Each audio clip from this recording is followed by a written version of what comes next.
What's going on, guys? My name is Bo with Round One Productions, and I'm here actually bringing you another lighting breakdown. But if you haven't seen the last breakdown, it's actually going to be right up here. So if you haven't seen that yet, go ahead and click up here after this video. This time's a little bit different because I'm going to bring you in studio instead of on location. I'm going to be shooting photo instead of video, and I'm going to be shooting film instead of digital. Let's get right into it. All right, this photo session is actually a pretty cool one. It's actually of a friend of mine. His name is Jeremy Davis with the fabulous Equinox Orchestra.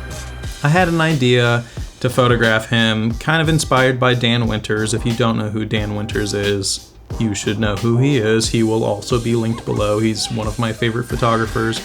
Either way, I had Jeremy come in for a Dan Winters style portrait, and it turned out really awesome. So let me show you how we did it. For this particular photograph, we're using the Hasselblad 501cm with the Zeiss 80mm f2.8. And I also wanted to photograph on Kodak Ektar 100. Normally I go with Kodak Portra, but for this I knew that I wanted it to be a little bit more contrasty, and so I went with Kodak Ektar 100. All right, let's get right into the lighting. So first things first, you're going to see a couple different things happening. We have a strong side light coming from the right-hand side of the frame.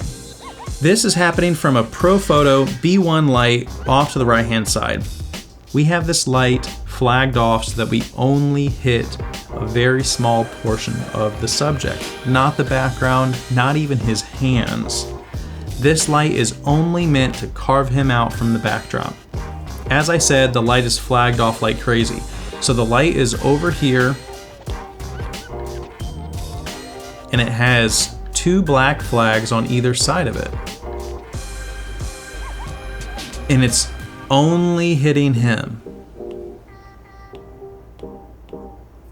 The benefit of studio photography is that we can control every single aspect of the lighting. It's all controlled by us, and we don't have to deal with any sort of ambient light. We control everything. So now that we know that we wanted Jeremy to be pulled out from the background a little bit, let's talk about the background a little bit. And for this, I had another Profoto B1 set up at about a 45-degree angle, and I had it flagged off to have it be kind of a 45-degree angle behind Jeremy. The reason for this is I wanted to draw attention and have what's called checkerboard lighting on top of Jeremy's face. Do you know what checkerboard lighting is? Let's talk about it. So checkerboard lighting is a technique that I did not invent. It is very, very special and has been around for a long, long time. Just like a checkerboard where it goes dark, bright, dark, bright. This is another technique that we can have with lighting to be able to draw attention to what we want our viewer to look at. So here, as you see, as we look from right to left, we have a dark background, a bright side of Jeremy's face, a dark side of Jeremy's face, and a bright side of the background. So what this does is it's kind of subconscious to the viewer. They don't know why that they're drawn to it, but they are drawn to it. Fine art painting and things like that, a lot of artists use checkerboard lighting. Definitely check it out. It takes a little bit of practice, but once you get it down, it's totally worth it. So as you can see, the background lighting is ever so slightly darker than the foreground. As the viewer, we're kind of like a bug. We're drawn to the brightest part of the image first, and this is nothing different.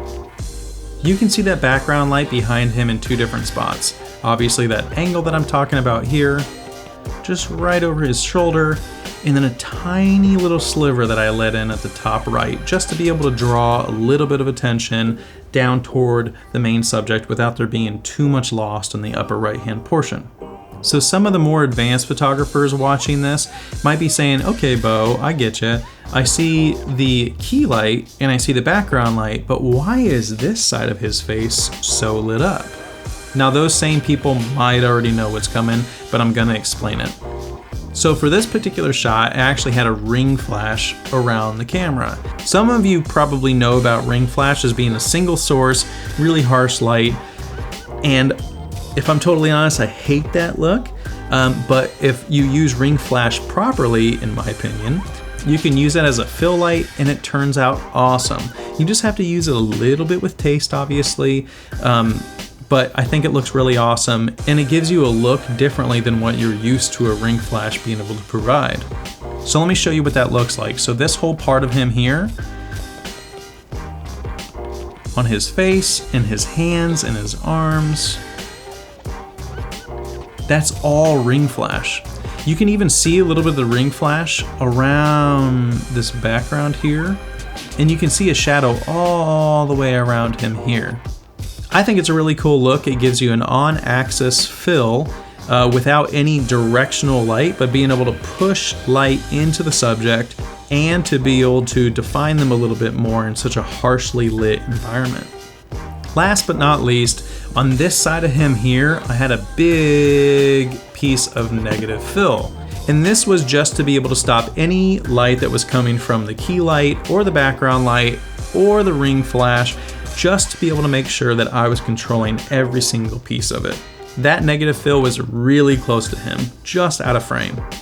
Overall, let's take a look at this photograph again. I think it turned out really awesome.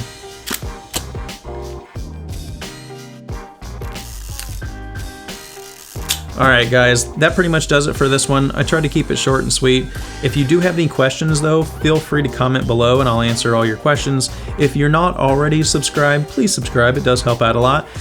If you want to, follow me on Instagram, that will be linked below as well. Until next time, I'll talk to you guys later.